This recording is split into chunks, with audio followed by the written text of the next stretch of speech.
Lawson, and I am the progenitor of the Saxophone Factory. You guys know, if you've been watching here on YouTube, you know that I do. I have been putting out videos based on the Rubank Elementary Method for Saxophone series. Now, I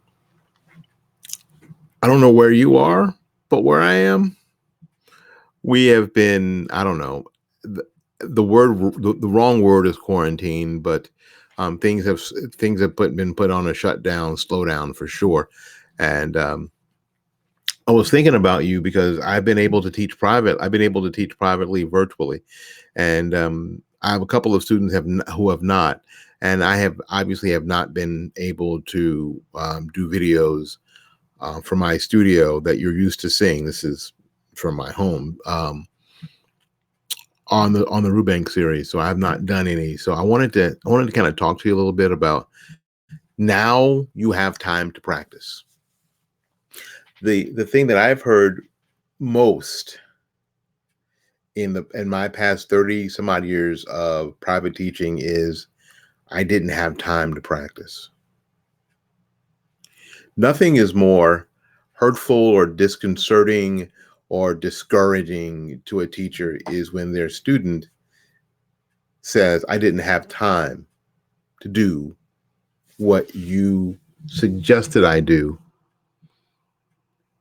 that we both know will make me a better saxophone player or make me a better flute player or a clarinet player or accordion player or guitar player or whatever. Nothing is more discouraging than that, because we all have time to do the things we want to do. I've been teaching for 30 plus years, and what I know is that I have time to do the things that I want to do, right? And as a grown up, even if you're not a grown up, you know that you have time to do pretty much the things that you want to do. We all do. So it's discouraging to a teacher when you tell them that you didn't have time. Well, you did. You just didn't. But now, because things are slowing down or slower than they were a month ago, you've got plenty of time. Here's what I'm suggesting you do. I'm suggesting that you get your instrument out if you haven't already had it out. And this is a good time, just if you're not preparing for anything, if you're not preparing for a concert, and almost no kid in America is preparing for a concert. Because most school districts are shut down for the remainder of the school year. So there's no concerts coming up. There's no graduation rehearsal coming up. And football season right now is in a lot of places is maybe not. So there's nothing to prepare for. Even if, unfortunately, if you have college auditions and you're looking to go to college, even that right now is in the fall is so we'll see. Now is the time to practice for the sake of getting better. Now you can practice just to get better, which for a lot of us is kind of a weird concept, that we're practicing just to get better, not for a chair audition, or not for an audition into a band, or not to learn a song, or not. No. Now is the time to practice just to get better. So, long tones are now what I suggest you start. Long tones, playing notes from the bottom of your instrument, from low B flat to as high as you can play in tune with a tuner. Working on your embouchure, working on making sure that the corner is pulled in, that we have nice flexible bottom, and we're moving air. I would get a tuner. Now you can get a tuner on your cell phone, which I would suggest, really, because you don't have to go out for that, and most of the tuners are free. The $2.99 tuner on the App Store isn't any better than the free tuner. Get the free tuner. Start at low B flat, making sure that note is perfectly in tune and it sounds good and it feels good.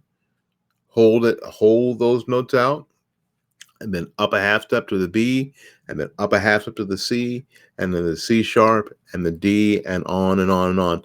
Take your time. There is no need to rush. You're not going anywhere. Not going anywhere. You know what I'm saying? Take your time. Long tones. And at the same time, doing your long tone study, you can start working on overtones. There are a lot of overtone studies that are out there. You may even order the Top Tones book from Amazon. It's a Sigurd Rascher book. Top Tones, it's preparing you to start playing in the altissimo register. Saxophone's got a 4.5 octave range. Crazy, isn't it? So it's out there. So you may order that from Amazon or just type in Top Tones and wherever whoever's publishing it can send you a copy. Or there are exercises out there already. If you're interested in those exercises, write down in the comments and I'll try to get you the PDF of some of those exercises. Do that. And you can start working on your chromatic scales. You can start working on your extended scales. You can start working on your major scales, your minor scales, all 3 forms of minor, all sorts of things just to get better. You notice I haven't said any etudes or any songs because that's not what this practice time is all about. This woodshed time, and woodshed is just a slang term for setting yourself apart somewhere so you can practice. So you can practice all the basics, all the basic things that are necessary for you to improve your tone, your articulation, your flexibility, your strength, your facility on the instrument. That's what this time's about. That's what it's about. It's not about learning a bunch of songs. It's not what it's about. If you do what I ask you to do, you'll be able to play a bunch of songs when you get out. I promise. You'll be a better player. So until we see you again, go out there and learn something, love somebody, and for goodness sakes, y'all keep playing. We'll see you when we see you. Bye-bye now.